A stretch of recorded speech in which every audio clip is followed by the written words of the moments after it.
سلام بیننده عزیز، به برنامه اخباری آزادی خوش آمدید. امروز 24 اپریل است و در برنامه آخرین خبرهای جهان تاجیکستان را خلاصه کردیم. اینجا نگاه به مهمترین موضوعهای برنامه. نگاه به وضع آسیب دیدگان زمین لرزه در شرق تاجیکستان. برخی ساکنان رشت که از زمین لرزه آسیب دیدند از تقسیم ناعادلانه کمک‌ها شکایت دارند. یگون چیزی آورد دیگه نمون او علاوی یگون چیزی خدمو یک کری بلندنده هستیم که هیچ حسابش نیست. نشر نامی بیش از 900 تاجیکی که از طرف روسیه در جنگ اوکراین شرکت کردند. قریب 200 نفر آنها کشته شدند. دادگاه در قزاقستان پرونده پرسر و صدای کشتار بی‌رحمانه یک نورس را مستقیما در شبکه‌های اجتماعی پخش می‌کند.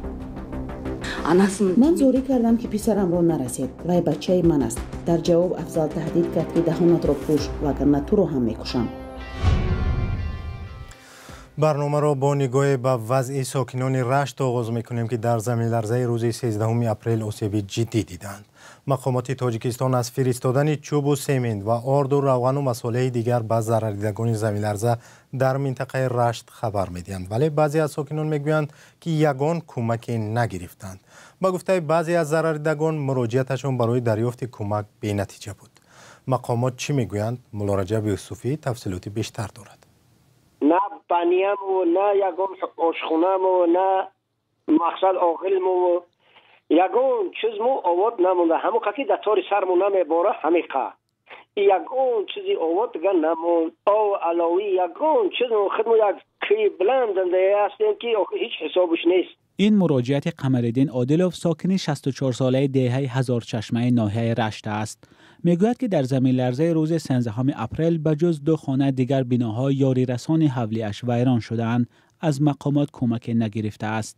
یگان کس سنی ما هم بگیم همین رئیس یعنی قشلاق اومد انجا گفتم همین خیل اینا چی گو که ما را سفارش کردن همین جای زیست که چی باشه گذاشتن بر رفتن. یگان کس سنی من اومدگی نیست.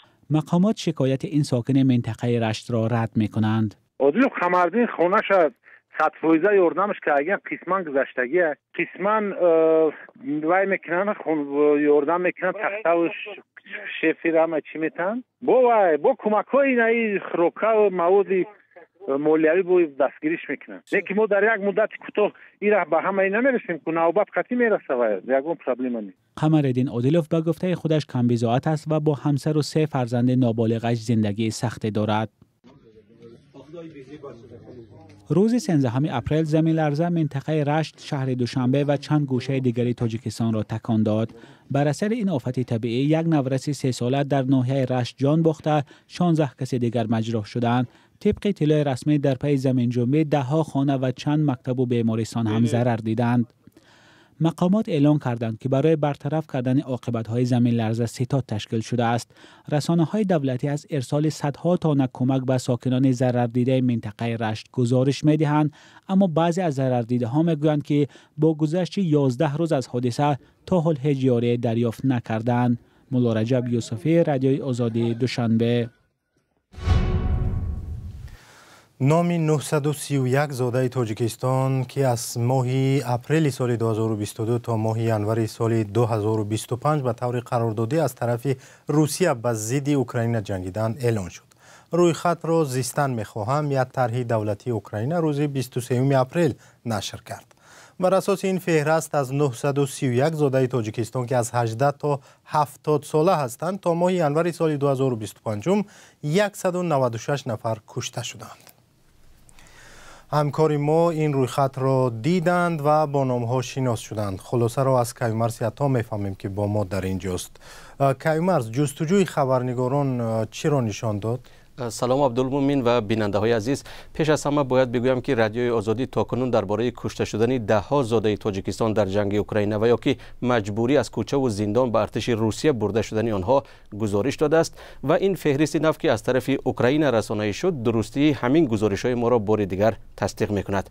از جمله نظرالله جنیدوف از ناحیه عبدالرحمن جامی که در ماه اکتبر سال 2023 در جنگ اوکراین کشته شد و رادیوی آزادی دربارش گزارش داده بود در این روی خط هست. یکی از از نزدیکان او به ما گفته بود که به نرزالله دعوتنامه آمد و گفتند که اگر به جنگ نروی حبست میکنیم و مجبور رفت. وی همزمان شهروندی و شناسنامه روسیه را داشت. جستجوی ما عبدالمومن نشان داد که بعضی از آنهایی که نامشان در رویخط آورده شده است در روسیه به جوابگری کشیده شدند یا علیه آنها سند ترتیب داده شده با تهدید و ترساندن به جنگ روسیه در اوکراین برده شدند. کیومرس باری اول است که چنین رویخط نشر می شود و مقیاس شرکت زادگان تاجیکستان را در جنگ ضد اوکراین هم نشان می دهد و در یک روز اخیر در شبکه‌های اجتماعی نیز سبب نگرانی و بحث‌های زیاد شد. آیا مقامات تاجیکستان در این زمینه حرفی گفتند یا اظهارات دادند؟ بله عبدالمومن، این بار اول است که چنین رویخط نشر و پهن می شود. طوری اشاره کردید، اما گمان می رود که آمار پوره را در بر نمی گیرد. مؤلفان اشاره کردند که بعضی از آنها شهروندی روسیه را نیز دارند، اما تعداد عمومی آنها حالا دقیق نیست. این طرح از این پیش رویخط صدها شهروند قزاقستان و قرقیزستان را که در صف نیروهای روسیه علیه اوکراین جنگیدن نیز نشر کرده بود.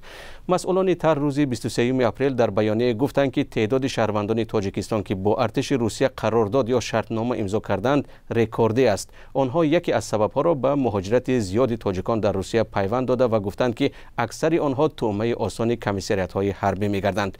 تا این دم واکنش مقامات تاجیکستان به نشر نام شهروندان در رویخط زرخریدان هنوز معلوم نیست، اما یک منصبدار ریاست کارهای داخلی ختلان روز 23 اپریل در صحبت با رادیوی آزادی گفت که پس از شروع جنگ در اوکراین دستور گرفتند آن تاجیکانی را که به این جنگ جلب شدند رویخط کنند.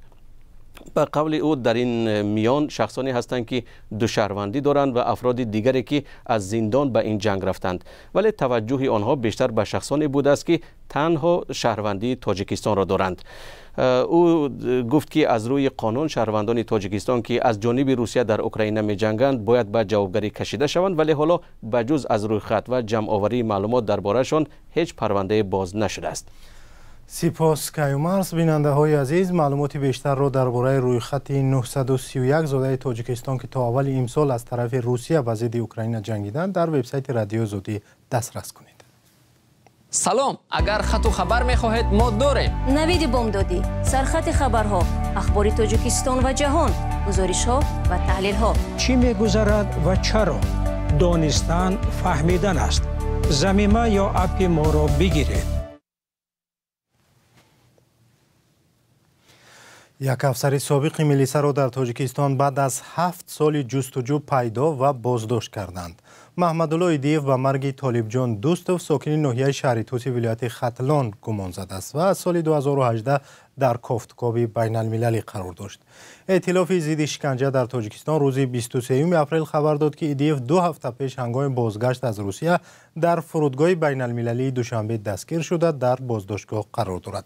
طالبجان دوستوف در ماه ایولی سال 2017 بعد بازداشتش با گمان قاچاق مواد مخدر جان باخت. پیوندانش دعوا داشتند که دوستوف در پی لطوکوب کارمند میلیسا درگذشت. آن زمان مقامات سبب مرگ طالبجان دوستوف را سکته قلبی گفته، اما دیرتر علیه افسر میلیسا پرونده باز کردند. محاکمه محمدالله ایدیف در ماه ینوری سال 2018 شروع شده. دادستان در ماه ایونی همان سال با اون 9 سال زندان خواست، ولی بعد همین محاکمه افسر میلیسا را دیگر نیافتند. ایدیف تا آن وقت با شرط بیرون رفتن از جای زیست در آزادی بود.